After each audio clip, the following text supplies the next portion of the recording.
ಎಲ್ಲಾ ಗೃಹಲಕ್ಷ್ಮಿಯರಿಗೂ ಕೂಡ ಭರ್ಜರಿ ಸಿಹಿ ಸುದ್ದಿ ಅಂತ ಹೇಳ್ಬೋದು. 12,000 ರೂಪಾಯಿವರೆಗೂ ಹಣ ಜಮೆ ಆಗೋ ಶುರುವಾಗಿದೆ. ಹೌದು ವೀಕ್ಷಕರೇ, ಬಾಕಿ ಕಂತು ಹಣ ಈಗ ಬಿಡುಗಡೆ ಆಗ್ತಾ ಇದೆ, ಜಮೆ ಕೂಡ ಆಗ್ತಾ ಇದೆ. ನೀವು ಕೂಡ ಗೃಹಲಕ್ಷ್ಮಿ ಫಲಾನುಭವಿಗಳಾಗಿದ್ರೆ ವಿಡಿಯೋ ಪೂರ್ತಿಯಾಗಿ ನೋಡಿ, ಸೂಪರ್ ಸುದ್ದಿ ಅಂತ ಹೇಳ್ಬೋದು.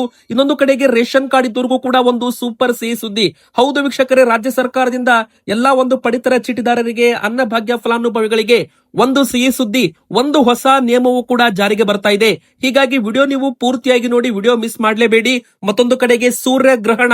ಹೌದು ವೀಕ್ಷಕರೇ, ಸೂರ್ಯಗ್ರಹಣ ಮುಗಿದ ನಂತರ ಯಾವೆಲ್ಲ ರಾಶಿಗಳಿಗೆ ಅದೃಷ್ಟ ಬೀಳಲಿದೆ, ಈ 4 ರಾಶಿಯವರಿಗೆ ಸೂಪರ್ ಸಿಹಿ ಸುದ್ದಿ ಅಂತ ಹೇಳ್ಬೋದು. ಗ್ರಹಣದ ಸಮಯದಲ್ಲಿ ಏನ್ ಮಾಡ್ಬೇಕು, ಏನ್ ಮಾಡಬಾರ್ದು, ಇನ್ನು ಗ್ರಹಣದ ಸಮಯ ಶುರು ಯಾವಾಗ ಆಗುತ್ತೆ, ಎಂಡ್ ಯಾವಾಗ ಆಗುತ್ತೆ, ಅದು ಕೂಡ ನೋಡ್ತಾ ಹೋಗೋಣ. ಮತ್ತೊಂದು ಕಡೆಗೆ ಬಸ್ ನಲ್ಲಿ ಸಂಚಾರ ಮಾಡೋರಿಗೆ ಇನ್ಮುಂದೆ ಹೊಸ ನಿಯಮ ಅಂತಾನು ಹೇಳಿದ್ರು ತಪ್ಪಾಗೋದಿಲ್ಲ. ಮತ್ತೊಂದು ಕಡೆಗೆ ಶಕ್ತಿ ಸ್ಮಾರ್ಟ್ ಕಾರ್ಡ್ ಕೂಡ ವಿತರಣೆಗೆ ಕ್ಷಣಗಣನೆ ಅಂತಾನೆ ಹೇಳಲಾಗಿದೆ. ಆಧಾರ್ ಕಾರ್ಡ್ಗೆ ಬೀಳಲಿದೆ ಬ್ರೇಕ್ ಅಂತಾನೆ ಹೇಳ್ಬೋದು. ಬಸ್ ನಲ್ಲಿ ಪ್ರಯಾಣ ಮಾಡೋರು ಪ್ರತಿಯೊಬ್ರು ವಿಡಿಯೋ ಪೂರ್ತಿಯಾಗಿ ನೋಡಿ. ಇನ್ನು 6ನೇ ಗ್ಯಾರಂಟಿಯಾಗಿ ಭೂ ಗ್ಯಾರಂಟಿ ಯೋಜನೆ ಜಾರಿಯಾಗಿದೆ. ಹೌದು ವೀಕ್ಷಕರೇ, ಕರ್ನಾಟಕದಲ್ಲಿ ಪಕ್ಕಾ ಭೂಮಿ ಖಾತೆ ಇಲ್ಲದವರಿಗೆ 1 ಲಕ್ಷಕ್ಕೂ ಹೆಚ್ಚು ಕುಟುಂಬಗಳಿಗೆ ಭೂಮಿ ಹಕ್ಕು ಪತ್ರ ವಿತರಣೆ ಮಾಡೋದರ ಮೂಲಕ 1,000 ದಿನಗಳ ಸಂಭ್ರಮ ಹಿನ್ನೆಲೆ 6ನೇ ಗ್ಯಾರಂಟಿ ಕೂಡ ಘೋಷಣೆಯಾಗಿದೆ. ಇನ್ನು 7ನೇ ಗ್ಯಾರಂಟಿ ಕೂಡ ನೀರು ಅಂತ ಘೋಷಣೆ ಕೂಡ ಇಲ್ಲಿ ಮಾಡಲಾಗಿದೆ. ವೀಕ್ಷಕರೇ, ನೀರಿನ ಯೋಜನೆಗಳು ಕೂಡ ಪ್ರಾರಂಭವಾಗ್ತದೆ ಅಂತ ಹೇಳಲಾಗಿದೆ. ಇನ್ನು ಬಂಗಾರ ಮತ್ತು ಬೆಳ್ಳಿ ಖರೀದಿ ಮಾಡೋರಿಗೆ ಇದು ಶುಭ ಸುದ್ದಿ. ಎದಕ್ಕಂದ್ರೆ ಚಿನ್ನ ಮತ್ತು ಬೆಳ್ಳಿ ಬೆಲೆ ಭಾರಿ ಒಂದು ಇಳಿಕೆ ಆಗ್ತಾ ಇದೆ. ಗೋಲ್ಡ್ ಸಿಲ್ವರ್ ಅಲ್ಲಿ ಭಾರಿ ಒಂದು ಏರುಪೇರು ಆಗ್ತಾ ಇದೆ. ಮತ್ತೊಂದು ಕಡೆಗೆ ಇಳಿಮುಖದಲ್ಲಿ ಸಾಗ್ತಾ ಇದೆ ಬಂಗಾರ ಮತ್ತು ಬೆಳ್ಳಿ ದರ. ಬಂಪರ್ ಸುದ್ದಿ ಅಂತಾನೆ ಹೇಳ್ಬೋದು. ಪ್ರತಿಯೊಂದು ಬ್ರೇಕಿಂಗ್ ನ್ಯೂಸ್ ಅಲ್ಲಿ ನೋಡೋಣ. ನೀವು ವಿಡಿಯೋನ ಪೂರ್ತಿಯಾಗಿ ನೋಡಿ, ಯಾವುದೇ ಕಾರಣಕ್ಕೂ ಈ ಒಂದು ವಿಡಿಯೋನ ಮಿಸ್ ಮಾಡಬೇಡಿ. ಗೃಹಲಕ್ಷ್ಮಿ ಫಲಾನುಭವಿಗಳು, ರೇಷನ್ ಕಾರ್ಡ್ ಇದ್ದವರು ಬೇಗನೆ ವಿಡಿಯೋಗೆ ಲೈಕ್ ಮಾಡೋದರ ಮೂಲಕ ವಿಡಿಯೋಗೆ ಸಪೋರ್ಟ್ ಮಾಡಿ. ಅದೇ ತರ ಪ್ರತಿಯೊಬ್ಬರು ಕಮೆಂಟ್ ಬಾಕ್ಸ್ ಅಲ್ಲಿ ನಿಮ್ಮ ಒಂದು ಊರಿನ ಹೆಸರನ್ನ ಕಮೆಂಟ್ ಮಾಡೋದ್ರ ಜೊತೆಗೆ ಪ್ರತಿಯೊಬ್ರು ಗೃಹಲಕ್ಷ್ಮಿಯವರು ಕೂಡ ನಿಮಗೆ ಹಣ ಬಂತ, ಎಸ್ ಆರ್ ನೋ ಅಂತ ಕಮೆಂಟ್ ಮಾಡಿ. ಇನ್ನು ಮುಖ್ಯವಾಗಿ ನಿಮ್ಮ ರಾಶಿ ಯಾವುದು ಕಮೆಂಟ್ ಮಾಡಿ. ಸೂರ್ಯಗ್ರಹಣದ ಬಗ್ಗೆನೂ ಕೂಡ ಅಪ್ಡೇಟ್ ಬಂದಿದೆ, ನೋಡ್ತಾ ಹೋಗೋಣ. ಮೊದಲಿಗೆ ಗೃಹಲಕ್ಷ್ಮಿಯರಿಗೆ ಬಾಕಿ ಹಣವನ್ನ ಬಿಡುಗಡೆ ಮಾಡಲಾಗ್ತಾ ಇದೆ. ಹೌದು ವೀಕ್ಷಕರೇ, ನಿಮಗೆಲ್ಲ ಗೊತ್ತಿರೋ ಹಾಗೆ ಈಗ ಫೆಬ್ರವರಿ ಮತ್ತು ಮಾರ್ಚ್ ತಿಂಗಳದ್ದು ಅಂದ್ರೆ 25 ಹಾಗೂ 26ನೇ ಕಂತಿನ ಹಣವನ್ನ ಬಿಡುಗಡೆ ಕೂಡ ಮಾಡಲಾಗಿದೆ. ಈ ಒಂದು ಹಣ ಜಮೆ ಆಗೋದಕ್ಕೆ ಶುರುವಾಗಿದೆ. ನಿಮಗೆ ಹಣ ಬಂದಿಲ್ಲ ಅಂದ್ರೆ ಒಮ್ಮೆ ಬಾರಿ ನಿಮ್ಮ ಬ್ಯಾಂಕ್ ಖಾತೆ ನೀವು ಚೆಕ್ ಮಾಡಿಕೊಳ್ಳಿ. ನಿಮಗೆ 2,000 ರೂಪಾಯಿ ಏನಾದ್ರೂ ಬಂದಿದ್ರೆ ಇದೇ ಒಂದು 5-6 ದಿನದಲ್ಲಿ ಮತ್ತೆ ನಿಮಗೆ 2,000 ರೂಪಾಯಿ ಜಮೆ ಆಗುತ್ತೆ. ఎందుకంದ್ರೆ ಈ ಬಾರಿ ಒಂದು ಕಂತಲ್ಲ, 2 ಕಂತು ಒಟ್ಟಿಗೆ ಕರ್ನಾಟಕ ರಾಜ್ಯಾದ್ಯಂತ ಬಿಡುಗಡೆ ಕೂಡ ಮಾಡಲಾಗಿದೆ ವೀಕ್ಷಕರೇ. ಹಾಗಾದ್ರೆ ಇಲ್ಲಿವರೆಗೂ 48,000 ರೂಪಾಯಿ ಹಣವನ್ನ ಹಾಕಲಾಗಿದ್ದು, ಈಗ ಮತ್ತೆ 4,000 ರೂಪಾಯಿ ಜಮೆ ಆದ್ರೆ ಒಟ್ಟು 52,000 ರೂಪಾಯಿ ಅಂತಾನು ಕೂಡ ಇಲ್ಲಿ ಹೇಳಲಾಗಿದೆ. ಹಾಗಾದ್ರೆ ಬಾಕಿ ಉಳಿದಿರೋದು 12,000 ರೂಪಾಯಿ ಅಂತ ಇಲ್ಲಿ ವಿರೋಧ ಪಕ್ಷದವರು ಹೇಳ್ತಾ ಇದ್ದಾರೆ.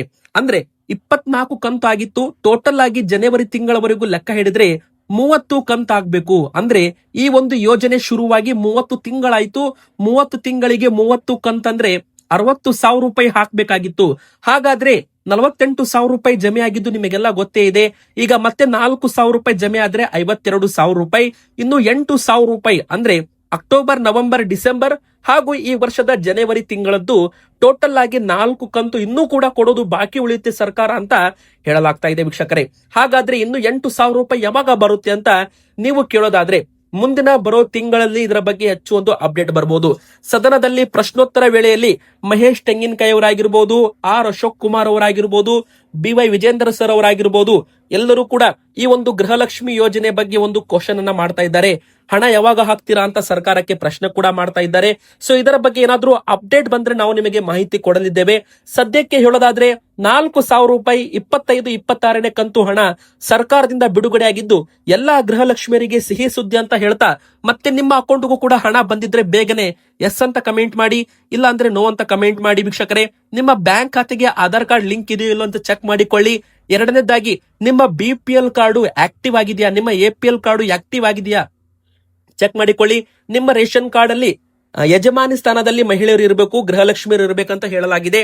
ಇನ್ನು 3ನೇದಾಗಿ ವೀಕ್ಷಕರೇ, ತೆರಿಗೆ ಪಾವತಿದಾರರು GST ರಿಟರ್ನ್ಸ್ ಯಾರಾದ್ರೂ ಮಾಡ್ತಾ ಇದ್ರೆ ಅವರಿಗೆ ಹಣ ಬರೋದಿಲ್ಲ ಅಂತ ಹೇಳಲಾಗಿದೆ. 4ನೇದಾಗಿ ಮೃತಪಟ್ಟವರ ಅಕೌಂಟ್ಗೂ ಕೂಡ ಹಣ ಹೋಗ್ತಾ ಇದೆ. ಈ ಒಂದು ಯೋಜನೆ ದುರುಪಯೋಗವಾಗಬಹುದನ್ನ ತಡೆಯೋದಕ್ಕೆ ಪ್ರತಿ ವರ್ಷವೂ ಕೂಡ ಇನ್ಮುಂದೆ ಗೃಹಲಕ್ಷ್ಮಿಯವರು ಒಮ್ಮೆ ಬಾರಿ ರಿನಿವಲ್ ಅನ್ನ ಮಾಡಿಸಬೇಕು. ಅಂದ್ರೆ ಜೀವಿತ ಪ್ರಮಾಣ ಪತ್ರ ಕೊಡೋದ್ರ ಮೂಲಕ ಅವರು ಗೃಹಲಕ್ಷ್ಮಿ ಯೋಜನೆಯನ್ನ ರಿನಿವಲ್ ಮಾಡಿಸಬೇಕು ಅಂತ ಮುಂದಿನ ಬರೋ ದಿನಗಳಲ್ಲಿ ರೂಲ್ಸ್, ನಿಯಮ ಜಾರಿಗೆ ಬರಲಿದೆ ಅಂತೆ. ಇನ್ನು BPL ಕಾರ್ಡ್ ಇದ್ದವರಿಗೆ ಒಂದಲ್ಲ 2 ಬಂಪರ್ ಸುದ್ದಿ ಅಂತ ಹೇಳ್ಬಹುದು ವೀಕ್ಷಕರೇ. ಮೊದಲನೇ ಬಂಪರ್ ಸುದ್ದಿ, ಇಂದಿರಾ ಕಿಟ್ ಯಾವಾಗಿಂದ ವಿತರಣೆ ಆಗುತ್ತೆ, ದಿನಾಂಕ ಕೂಡ ಘೋಷಣೆ ಆಗಿದೆ.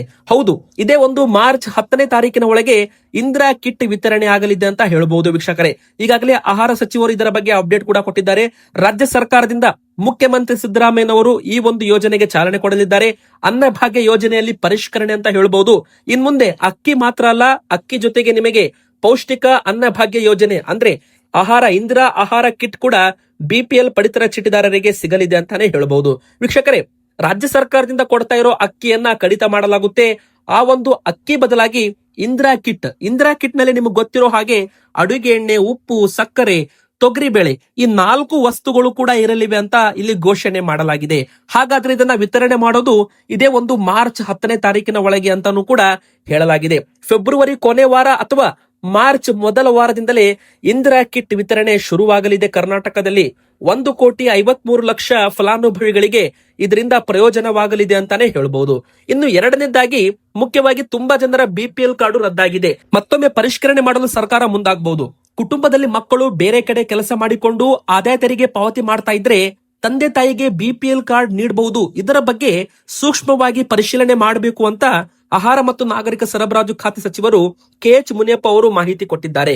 ಅಂದ್ರೆ ಮಕ್ಕಳ ಆದಾಯ ತೆರಿಗೆ ಪಾವತಿ ಮತ್ತು ತಂದೆ ತಾಯಿಯರಿಗೆ ಬಿಪಿಎಲ್ ಕಾರ್ಡ್ ವಿತರಣೆ ಬಗ್ಗೆನೂ ಕೂಡ ಮುಂದಿನ ಬರೋ ದಿನಗಳಲ್ಲಿ ನಿರ್ಧಾರ ಮಾಡಲಾಗುತ್ತೆ ಅಂತ ಒಂದು ಸಿಹಿ ಸುದ್ದಿ ಬಂದಿರುವಂತದ್ದು.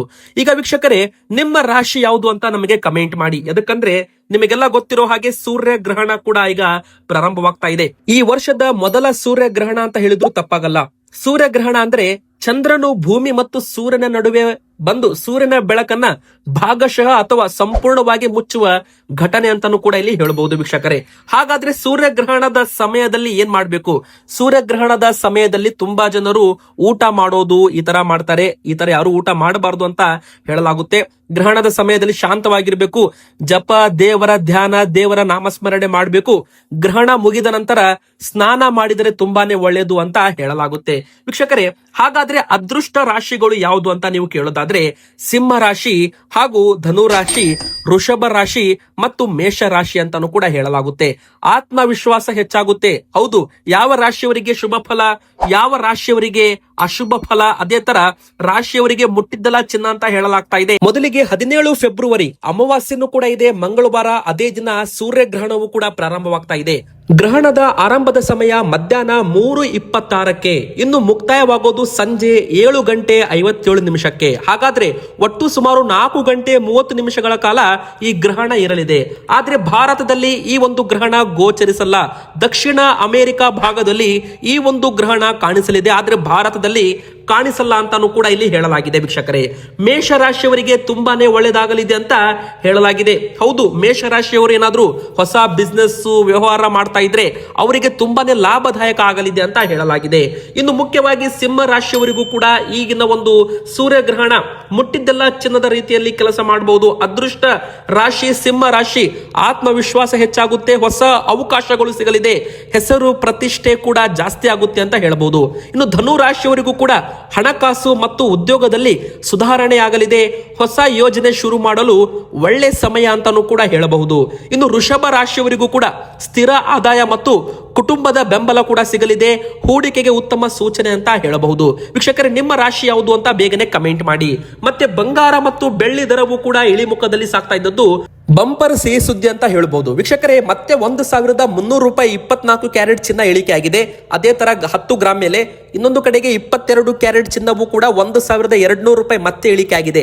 ಕಳೆದ ಒಂದು ವಾರದಲ್ಲಿ ಬಂಗಾರ ಹಬ್ಬಬ್ಬ ಅಂದ್ರೂ 3,000 ರೂಪಾಯಿಯಷ್ಟು 10 ಗ್ರಾಂ ಮೇಲೆ ಇಳಿಕೆ ಆಗಿರುವಂತದ್ದು. ಆದ್ರೆ ಒಂದು ತಿಂಗಳಲ್ಲಿ ಲೆಕ್ಕ ಹಾಕಿದ್ರೆ 1,80,000 ರೂಪಾಯಿ ಆಗಿತ್ತು ಬಂಗಾರ.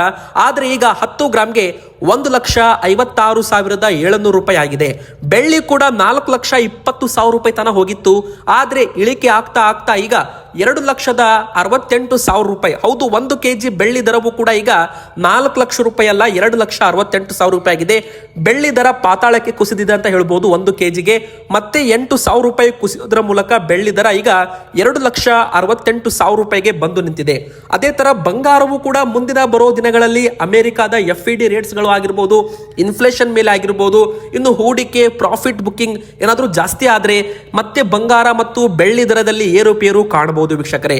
ಈಗ ಮದುವೆ ಸಮಾರಂಭಗಳು ಬರ್ತಾ ಇರೋದ್ರಿಂದ ಮತ್ತೆ ಮುಂದಿನ ಬರೋ ದಿನಗಳಲ್ಲಿ ಬಂಗಾರ ಬೆಲೆ ಏರಿಕೆ ಆಗ್ಬಹುದು, ಇಳಿಕೆನೂ ಆಗ್ಬಹುದು. ಎಲ್ಲ ಕೂಡ ಇಂಟರ್ನ್ಯಾಷನಲ್ ಮಾರ್ಕೆಟ್ ಮೇಲೆ ಡಿಪೆಂಡ್ ಆಗಿರುತ್ತೆ.